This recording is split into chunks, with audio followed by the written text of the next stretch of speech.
अस्सलामुअलैकुम वरहमतुल्लाहि वबरकातुहू। बिस्मिल्लाहिर्रहमानिर्रहीम। दोस्तों, आज की कहानी मियाँ बीवी की है।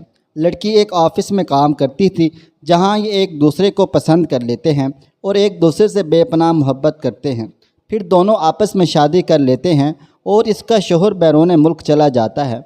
जब वो वापस पाकिस्तान आता है तो क्या इसकी बीवी एयरपोर्ट पर उसको लेने जाएगी बकौल उसकी सास के कि ये कोई घर का काम काज नहीं करती वगैरह वगैरह, आज घर पर रहे और खाना बनाए, हम एयरपोर्ट चले जाते हैं। क्या इसका शौहर ये सब मान लेगा कि उसकी माँ सच कहती है जो वो सुनता है? शौहर की इस लापरवाही का असर क्या उसकी बीवी पर होगा? ये जानने के लिए इस वीडियो को आखिर तक लाजमी देखिएगा। ये सब हम आपको बताएंगे आज की इस कहानी में।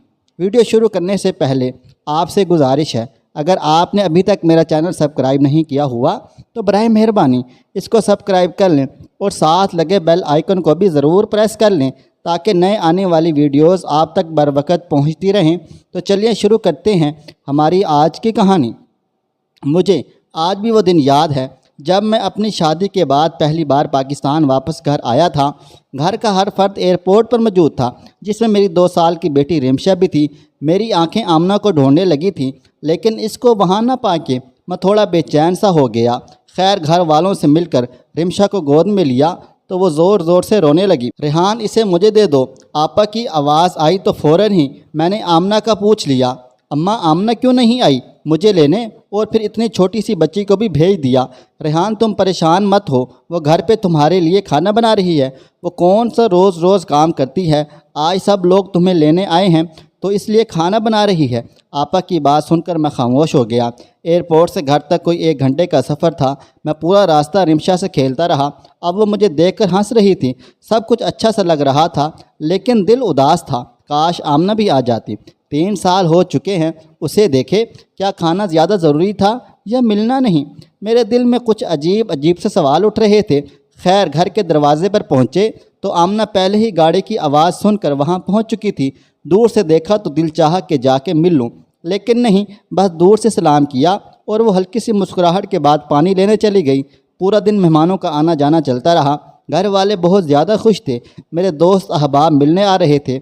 आमना किचन से निकली ही नहीं थी। कभी किसी को चाय पेश कर रही थी और कभी खानों मानो यूँ लग रहा था कि जैसे मेरी आमना तो कहीं खो सी गई है। शाम हुई तो कुछ रच कम हुआ। सब खाना खाने में मसरूफ़ थे। सोचा आमना की कुछ मदद करूं। सुबह से बस काम में लगी हुई है। अभी उठा ही था, अम्मा ने बुला लिया, रेहान मेरे पास आकर बैठ जाओ।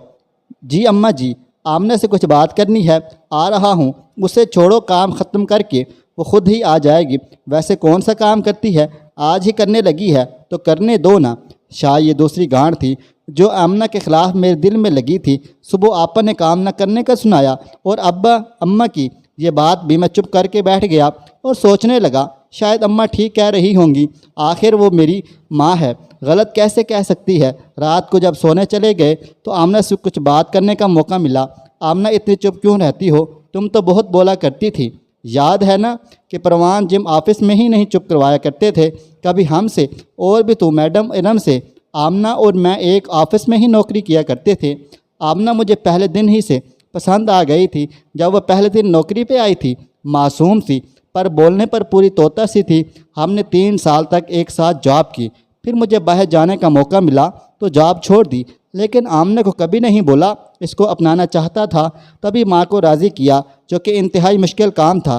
खैर, आखिरकार हम एक हो ही गए। मैं बस 1 माह के लिए ही अपनी शादी पर आ सका। शादी के बाद इधर उधर दावत पर और घूमना फिरना लगा रहा। पूरा महीना गुजर गया, पता ही ना चला। रेहान, वो मैं बस। आमना ने इतना ही कहा था कि रिमशा ने रोना शुरू कर दिया। आमना इसको चुप कराने और सुलाने में लग गई। मेरी आंख कब लगी पता ही ना चला। रिमशा के रोने की आवाज़ से मेरी आंख खुली। आमना यार, रिमशा को देखो, ये क्यों रो रही है? रिमशा की मुसलसल आवाज़ से आखिर मैं उठ ही गया। आमना, कहाँ हो यार? आमना आमना। मैं रिमशा को लेकर बाहर आया तो फिर से आमना को किचन में ही पाया। चने कम पड़ गए हैं। आमना, चने और लाना। अम्मा की आवाज़ मेरे कानों में पड़ी तो कुछ देर रुक सा गया। सब लोग खाने की मेज़ पर थे सिवाय आमना के। अम्मा ने मुझे देखा तो बुला लिया, आ जाओ नाश्ता तैयार है, देखो तुम्हारे सब बहन भाई मौजूद हैं। अम्मा, आमना कहाँ रह गई? रिमशा को भूख लगी है। लाओ इसे मुझे दो, तुम फ्रेश हो जाओ, इसे मैं रखती हूँ। आज फिर आमना काम में अकेली और पूरा ख़ानदान, जिसमें कम अज़ कम 20 लोग तो होंगे, खाने में मसरूफ़ थे।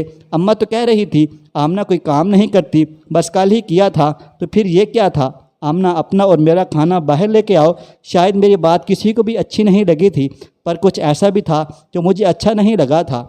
सुबह से दोपहर और दोपहर से शाम आमना का बस एक ही काम था, वो हर एक की किसी की ख्वाहिश पूरी करने में लगी रहती। मैं समझ चुका था आमना इतनी चुप क्यों हो गई है। मेरे घर में आ जाने के बाद आमना में फिर से कुछ तब्दीली आना शुरू हो गई। शायद मेरे जाने के बाद सब उस पर हावी हो गए थे, तब ही वो थोड़ा सहम चुकी थी। वक़्त गुज़रता रहा, अब और ये वो काम छोड़ भी दिया करती थी या मुझसे कह देती और मैं खुशी से उसकी मदद को उठ जाता। आज अम्मा की आवाज़ आई कि आमना नाश्ता बना दो, रहीला आई है। रहीला मेरी आपा का नाम था, जिनकी शादी हमारे घर के करीब ही चचा के घर हुई थी। आपा तकरीबन रोज़ ही हमारे घर आ जाया करती थी।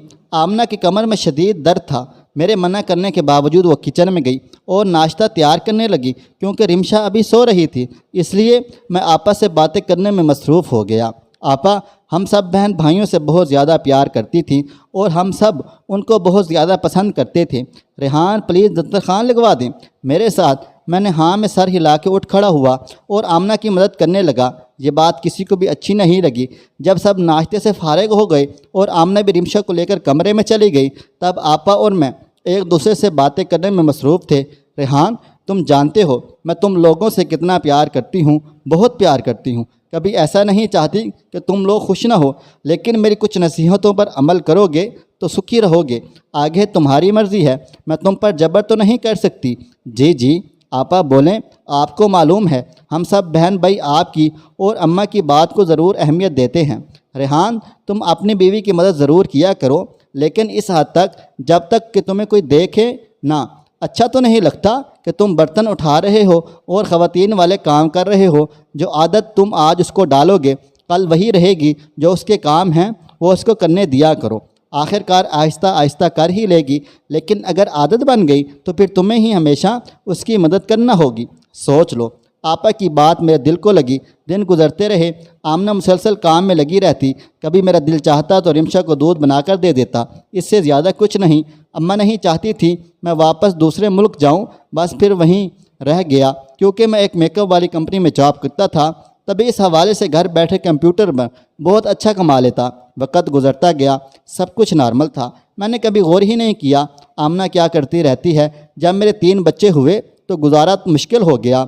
मेरी दोनों बेटियां तो स्कूल जाया करती थीं, लेकिन बेटा अभी छोटा था। तभी मैंने और आमना ने एक फ़ैसला किया कि हम बच्चों को बेहतर तालीम देने के लिए शहर शिफ्ट हो जाते हैं। वहाँ आमना नौकरी कर लेगी और मैं घर बैठे अपनी चीज़ों को सेल करूँगा। आपा से मशवरा किया तो उन्होंने भी इस बात की हामी भरी कि ठीक है, बस अम्मा को मत भूल जाना। मेरी तो ख्वाहिश थी कि अम्मा को भी साथ ले जाऊं, लेकिन अम्मा अपनों को छोड़ के जाने को तैयार न थी। वो बड़े भाई के साथ रहने लगी। अब ज़िंदगी बेहद मसरूफ़ थी। मैं पूरा दिन शाम तक आर्डर्स ही लेता और उनको दूसरी जगह पर भिजवाता। आमना जॉब में मसरूफ़ थी और बच्चे पढ़ाई में। मैं और मेरा बड़ा बेटा घर पर होते, लेकिन बेहद मसरूफ़। एक दिन आमना जॉब से आई तो शायद कुछ ज़्यादा ही थक गई थी। आते ही सो गई और हम सब भूखे रह गए। आमना थोड़ा थोड़ा बीमार रहने लगी थी। अब जब वो जॉब से वापस आती तो पहले की तरह चुस्त और तवाना महसूस न होती। अब दोपहर के खाने के साथ साथ हम रात का खाना भी होटल से मंगवा लेते थे। आमना रोज़ कहती कि रेहान मुझे डॉक्टर के पास ले जाओ, और मैं रोज़ ही काम की वजह से ना जा पाता। सालों साल यूं ही गुजरते रहे, ना मुझे टाइम मिला और ना आमना की बीमारी ठीक हुई। नहीं मालूम उसे क्या हुआ था।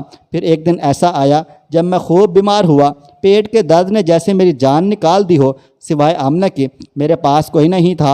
आखिर मेरे घर वाले भी तो हैं, इन्होंने मेरा ख्याल क्यों नहीं रखा। एक दफ़ा फिर मुझे एहसास हुआ मैं आमना के साथ ज़्यादती कर जाता हूँ, लेकिन ये एहसास शायद कुछ दिनों का होता था। फिर से वही ज़िंदगी जिसकी मैं ख्वाहिश होती थी कि आमना जॉब से वापस आकर खाना बनाए और पूरे घर को संभाले। और जब मेरी बात मदद की आती तो मैं अपनी थकन को आगे ले आता। और आपा की वो बात कि बीवी की बेजा मदद ना करना, वरना सारी ज़िंदगी ही करना पड़ेगी, मेरे दिलो दिमाग में मौजूद थी। आमना और मैंने लड़ना शुरू कर दिया। कभी वो टाइम ना देने पर मुझसे लड़ती और कभी मैं खाना ना बनाने पर और कभी तेरे घर वाले और कभी मेरे घर वाले, बस यही तू मैं कर कर के वक़्त गुजरने लगा। कभी मान जाते, कभी लड़ने लगे। आज मैं बहुत उदास हूँ। आमना हॉस्पिटल है, उसको ड्रिप लगी है। मैं ख़ुद को काफ़ी तन्हा महसूस कर रहा हूँ। मैं हूँ और मेरे बच्चे, बस और कोई नहीं है। मेरे घर वाले आमना से पूछ के जा चुके हैं, सिवाय आमना की अम्मी के और कोई नहीं है जो इस वक्त। इसलिए मैं बेचैन हूँ। मुझे आज वो दिन याद आते हैं, क्यों हम लड़ते थे, अपना वक्त ज़ाया करते थे। क्यों मेरी आपा ने मुझे ये नहीं कहा, रेहान अपनी बीवी की मदद किया करो, क्योंकि ये हमारे नबी मोहम्मद सल्लल्लाहु अलैहि वसल्लम को बेहद पसंद है। क्योंकि मैं आमना को हर दफ़ा गलत कह देता था और बस मुझे यही लगता था कि ये बस काम से भागने के चक्कर में रहती है। क्यों हर दफ़ा मैं अपने घर वालों की बात को सही समझ जाता था। मैंने और मेरे घर वालों ने आमना को बदल डाला था। वो आमना जो ज़िंदगी जिया करती थी, मैंने उसकी खुशियाँ अपने तानों से ख़त्म कर डाली थी। मैं उसका बहुत ज़्यादा अच्छा ख्याल रखता, लेकिन सिर्फ पैसों की हद तक। आमना तुम वापस आ जाओ, मैं तुम्हारे बिना नहीं जी सकता। तुम मेरी ज़िंदगी की साथी हो, मुझे तुम्हारे साथ की आदत है। बस तुम ठीक हो जाओ। यार मुझे आज कुछ समझ नहीं आया। वो खाना भी नहीं बनाती, फिर भी क्यों थक जाया करती थी। सिर्फ खाना बनाना घर के कामों में शामिल नहीं होता, और बहुत कुछ होता है। आजकल मैं भी खाना बाहर से मंगवाता हूँ और फिर भी बहुत थक जाता हूँ। पूरा दिन में 5 मिनट आराम भी नहीं कर सकता। आमना तुम सच कहती थी कि रेहान सिर्फ मर्द ही क्यों थकता है, आखिर औरत क्यों नहीं थकती। इसको इजाज़त क्यों नहीं होती कि वो अपनी थकन को बयान कर सके। मैं अपने सब भाइयों से ये ज़रूर कहना चाहूँगा, जो गलती मैंने की है आप लोग कभी मत करना। अपनी बीवियों के लिए टाइम निकालो, उनके नाज नखरे उठाओ, क्योंकि वो इन सब को पसंद करती हैं। और अगर तुम चाहते हो तुम्हारी बीवियां जवान और हसीन रहें तो इनकी तारीफ़ किया करो। जो मर्द हजरात ज़्यादा गुस्सा करते हैं, उनकी बीवियां जल्द बीमार और बूढ़ा होना शुरू हो जाती हैं। और एक बहुत अहम बात, हमारे घर वाले हमसे जितना प्यार करते हैं, इतना हमारी बीवी से नहीं कर सकते। लिहाजा बीवी आपकी है, ना कि महल्ले वालों की, और इसने आपके घर को संभालना होता है। लिहाजा इसको मज़ीद मजबूत बनाने के लिए आपके प्यार और मदद की ज़रूरत पड़ती है। जो काम हमारे नबी मोहम्मद सल्लल्लाहु अलैहि वसल्लम ने किया, वो गलत कैसे हो सकता है। अपनी बीवियों की उनके काम में मदद किया करो, ताकि अगर वो थकी भी हों तो आपका साथ उसका सहारा बन जाए और आपका घर जन्नत की मानद हो। दोस्तों, इस कहानी में आप किसको कसूरवार लगता है? क्या रेहान घर वालों की बातों में आ गया था? इसको चाहिए था वो अपनी बीवी को समझता और उसको टाइम देता। सच कहते हैं माँ का भी हक है, मगर बीवी भी आपके प्यार की हकदार है। इसको भी वक्त चाहिए, आपका प्यार और मोहब्बत भरे बोल चाहिए, ताकि वो अपनी ज़िंदगी गुजार सके। अगर रोज़मर्रा के कामों में हाथ बटा देंगे तो कोई हर्ज नहीं, इससे भी बहुत प्यार और मोहब्बत ज़्यादा हो जाता है। मेरी दुआ है अल्लाह ताला हर बेटी बहन के नसीब अच्छे करे। आमीन सुम्मा आमीन या रब्बल आलमीन। आप भी कमेंट बॉक्स में आमीन लिखकर इस दुआ में शामिल हो जाएं। जज़ाकल्लाह। उम्मीद करते हैं आपको हमारी आज की कहानी पसंद आई होगी। मुझे अगली वीडियो तक इजाज़त दें। अल्लाह हाफिज़।